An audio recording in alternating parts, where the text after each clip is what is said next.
नरेश मीणा थप्पड़ कांड ने राजस्थान की सियासत को पूरी तरह से गर्मा डाला है और हर तरफ से हर दिन एक नई अपडेट आपको सुनाई देने को मिलती है। लेकिन इस मामले में जब किरोड़ी लाल मीणा से पूछा गया तो किरोड़ी लाल मीणा का जवाब भी हैरान कर देने वाला था और अब राजनीतिक गलियारों में यही सवाल पूछा जा रहा है कि क्या किरोड़ी लाल मीणा बचाएंगे इस छोटे किरोड़ी को या फिर देंगे इस कहानी को नया मोड़। बताएंगे आपको सब कुछ डिटेल में इस वीडियो में, इसलिए बने रहेगा आखिर तक हमारे साथ। नमस्कार, मैं हूं चेतना शर्मा, आप देखना शुरू कर चुके हैं संवाद भारत का भारत के लिए और इस मुद्दे पर बातचीत करने के लिए मेरे साथ मौजूद है हमारे editor in chief Varun Bhansali जी।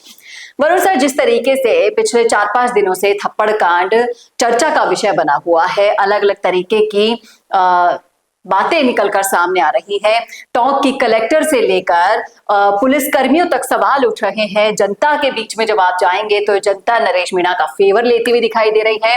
तमाम अगर पार्टी की तरफ देखें तो अशोक गहलोत नरेश मीणा पर उंगलियां उठाते हुए दिखाई देते हैं कि वो होते कौन है थप्पड़ मारने वाले।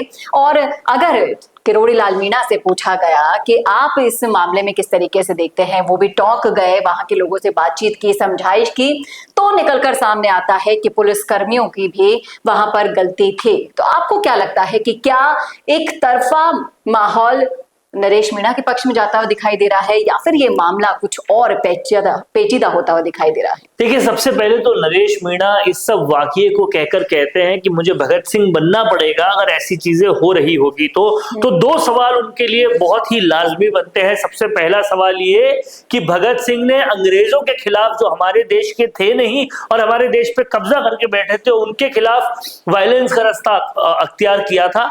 आप अपने ही देश के प्रशासनिक अधिकारियों पर वायलेंस कर रहे हैं तो भगत सिंह से तो कंपेयर नहीं कर सकते, सबसे पहली बात।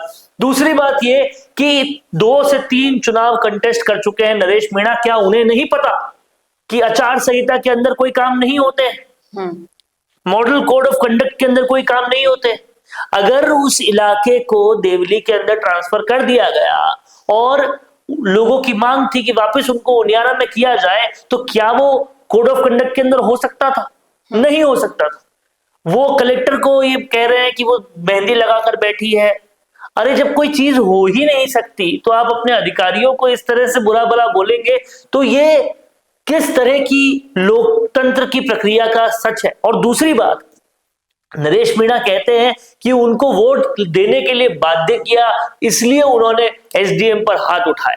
और एसडीएम का कहना है कि वोट देने को कहना या वोट देने को प्रेरित करना प्रशासन का काम है और वोट देने से सुंदर लोकतंत्र की कोई प्रक्रिया है ही नहीं। अगर उसके लिए कोई मोटिवेट कर रहा है तो उसको थप्पड़ कैसे दी जा सकती है अगर आप लोकतंत्र को मानते हैं तो? ये सारी बातें तो एक विजन हुआ इन सब चीजों को देखने का। दूसरा विजन ये है कि नरेश मीणा अपने राजनीति का, अपने आंदोलन वाली राजनीति का गुरु अगर किरोड़ी लाल मीणा को मानते हैं, अगर उन्होंने किरोड़ी लाल मीणा को अपने खून से लिखकर पत्र दिए हैं जी, तो इसका मतलब ये नहीं है कि वो किरोड़ी लाल मीणा के आंदोलन की राजनीति को उनसे आगे ले जाने के लिए इस तरह के वायलेंस पे उतर आए। हाँ, किरोड़ी लाल मीणा भी जब आंदोलन करते हैं तो रोड जाम जरूर करते हैं, लोगों के धरने पर जरूर बैठते हैं, खुद की तबीयत खराब कर लेते हैं, हॉस्पिटल चले जाते हैं, लेकिन हाथ उठाते हुए कभी नहीं देखा उनको किसी के ऊपर, और खासकर प्रशासनिक अधिकारियों के ऊपर। हाँ, बोलचाल से जरूर डांट सकते हैं, लेकिन इस तरह थप्पड़ जड़ने का, किसी का डिसरिस्पेक्ट करने का कभी भी किरोड़ी लाल मीणा ने किसी आंदोलन में सिखाया नहीं। तो सबसे पहले तो ये समझना पड़ेगा कि हदें पार करना कोई भी बहादुरी नहीं होती। अब नरेश मीणा छात्र संघ जीवन के उस अनुभव से भी शायद यही समझे कि उनको वायलेंस करनी चाहिए, फिर यहां से ठीक है, उनकी दबंगता को अगर कुछ लोग अप्रिशिएट कर रहे हैं तो, लेकिन उससे ये चीज सही नहीं हो जाती। सबसे पहली बात तो ये है। जी। दूसरी बात यह कि किरोड़ी लाल मीणा अगर उनका फेवर ले रहे हैं या उनके समर्थन में कुछ कह रहे हैं तो उस बात को भी समझना चाहिए। वो उनके आंदोलन करने की, विरोध करने की बात का समर्थन कर रहे हैं, लेकिन विरोध जिस तरीके से किया उस तरीके का समर्थन नहीं कर रहे। और जिस तरीके से अगर नरेश मीणा की जब हम चर्चा करते हैं तो जब आप उनके थोड़े से इतिहास में घुसेंगे तो वहां पाएंगे कि एक नहीं, दो नहीं, तीन नहीं, बल्कि पूरे 23 आपराधिक रिकॉर्ड दर्ज हैं उनके प्रति, जिसमें तमाम तरह के मारपीट मामले ही दर्ज हैं। आपको जानकर ये हैरानी होगी कि जिस नरेश मीणा की फैन फॉलोइंग इतनी तगड़ी हो चुकी है, रास्ते जाम हो रहे हैं, तोड़फोड़ हो रही है, आप खुद मानिए कि गांव के लोगों के 50 से 60 वाहन फूंक डाले गए, तो खुद अपने वाहन तो कार्यकर्ताओं ने जलाए नहीं होंगे, गांव वालों के। इतना नुकसान दे जाना किसी चीज के लिए आप कोई रणनीति नहीं अपना पा रहे हैं, कहां की राजनीति ये कर रहे हैं, इनको खुद को नहीं पता है। देखिए, समझने वाली बात यहाँ पर यह है कि अगर आपकी जनता फैन है या जनता आपको चाहती है और अगर आप कुछ वाहन फूंक रहे हैं, प्रॉपर्टी का विनाश कर रहे हैं, तो वो भी तो किसी न किसी जनता की ही है। और सबसे बड़ी बात, नरेश मीणा को समझने के लिए आपको ये समझना पड़ेगा कि टिकट नहीं तो वो किसी से भी बेवफाई कर सकते हैं, किसी से भी दगा कर सकते हैं। उन्होंने किरोड़ी लाल मीणा से की, दौसा से की, छिपा बड़ौद से की, सचिन पायलट से की, इतनी सारी कांग्रेस से की, इतनी सारी बेवफाई वो ऑलरेडी कर चुके हैं। तो जनता से कैसे वफा करेंगे, समझने वाली बात यह है। और सबसे बड़ी बात यह है कि एसडीएम को थप्पड़ मारना तो कहीं से भी जस्टिफाइड नहीं था। हाँ, अगर नरेश मीणा ऐसा कुछ करना चाह रहे हैं कि किसी भी तरीके से उनका नाम हो जाए, हेडलाइंस में आ जाए, ये सब कुछ हो जाए, तो अलग बात है। लेकिन समझने वाली बात यह है कि उनके वक्तव्यों को अगर सुना जाए जो उन्होंने लास्ट में दिए हैं, तो उन वक्तव्यों में उन्होंने साफ कहा है कि अगर अब भी मैं विधायक नहीं बन पाता तो मेरी किस्मत होगी जी।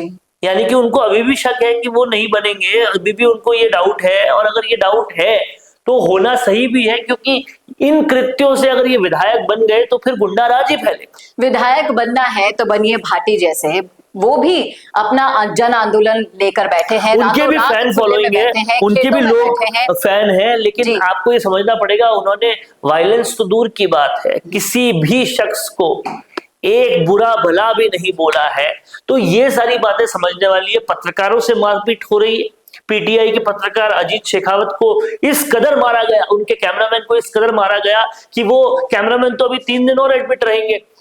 आप पत्रकारों को मार रहे हैं। सोचना होगा, समझना होगा कि जो लोग आपकी बातें जनता तक पहुंचाते हैं, यानी कि मीडिया पर हाथ उठाना, प्रशासनिक लोग जिन्हें बहुत तहजीब से पेश आना होता है जिनके साथ, उन पर हाथ उठा देना, आपका टेम्परेचर आप कंट्रोल नहीं कर पाते हैं। जनता का नुकसान आपने और आपके कार्यकर्ताओं ने कर दिया, पूरे गांव में इतना नुकसान पहुंचाया, तोड़ फोड़ कर दी, लोगों के वाहन फूंक डाले। अब इसकी भरपाई कौन करेगा? खुद तो आप जेल में चले गए हैं और फिर इस मामले को इतना तूल दिया जा रहा है कि वहां के कलेक्टर साहिबा भी अब इस मामले के चक्कर में फंसती हुई नजर। मैं आपको साफ साफ बता रहा हूं कि जिस तरह से पहले ये एक बार कांग्रेस से निष्कासित हो चुके थे, दूसरी बार इनको फिर से कांग्रेस में लाने के लिए बहुत प्रयास किए गए, बहुत जतन किए गए, तब जाके आलाकमान मानी थी। पार्टियों से ये निष्कासित हो रहे हैं, प्रॉपर्टियों का ये नुकसान कर रहे हैं, जनता की प्रॉपर्टियों का नुकसान कर रहे हैं, लोकतंत्र की प्रक्रिया में बाधा बन रहे हैं, और जो प्रक्रिया निभाना चाह रहा है उन्हें थप्पड़ मार रहे हैं। इतने सारे आपराधिक मामले दर्ज है, और ये सारी चीजें जो राजनीति गुंडाराज से निकलकर कहीं ना कहीं शांति की तरफ पहुंच चुकी थी, वहां पर वापस बाहुबली राजनीति को लाने की जो ये कोशिश है, वो कोशिश लॉ एंड ऑर्डर से ही ठीक हो सकती है। और किरोड़ी लाल मीणा कभी भी इस पक्ष का समर्थन नहीं करेंगे। और उसके साथ मैं ये कहना ये भी चाहता हूँ कि सरकार को और बड़ा एक्शन लेना चाहिए, जिस तरह से उत्तर प्रदेश में हो रहा है, योगी सरकार कर रही है कि जो कोई भी अगर किसी भी प्रॉपर्टी का नुकसान करता है, उन्हें जांच कर, उनका पता लगाकर उनकी प्रॉपर्टियों से इन प्रॉपर्टियों का, इन वाहनों का हर्जाना लिया जाए, तभी कहीं ना कहीं ये गुंडा राज बंद होगा। इस पर जितना स्ट्रिक्ट एक्शन होगा उतना ज्यादा आगे के लिए सबक मिलेगा। पूरा आरएसएस एसोसिएशन जा चुका है मुख्यमंत्री के पास, और उन्होंने कहीं ना कहीं बहुत डर जताया है सारे आरएसएस लोगों ने कि अब हम काम कैसे करेंगे अगर इस तरह का सेफ्टी मेजर्स भी हमारे पास नहीं रहेंगे, कोई भी आगे थप्पड़ मार रहा है तो हम काम कैसे करेंगे?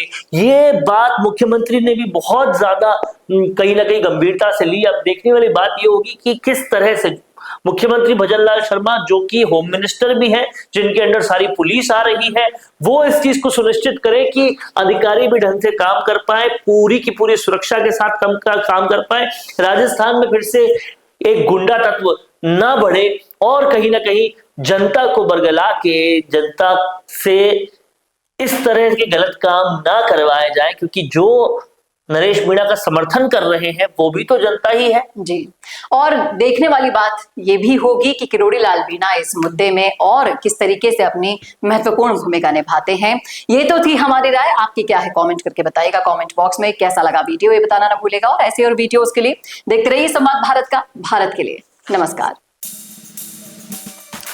सोशल मीडिया पे स्क्रॉलिंग से थोड़ा कुछ ज्यादा करना चाहते हो तो MIMS का certificate course in content writing है आपके लिए परफेक्ट। यहाँ सीखो कैसे लिखने का टैलेंट बनाए तुम्हें content creator pro. Blogs, articles या सोशल मीडिया कैप्शंस, सब कुछ लिखना आसान हो जाएगा। प्रोफेशनल राइटर्स से टिप्स लो, क्रिएटिव लिखना सीखो और अपने पैशन को करियर में बदलो। तो देर मत करो, एनरोल करो अभी certificate course in content writing में और अपने आइडियाज को करो वायरल।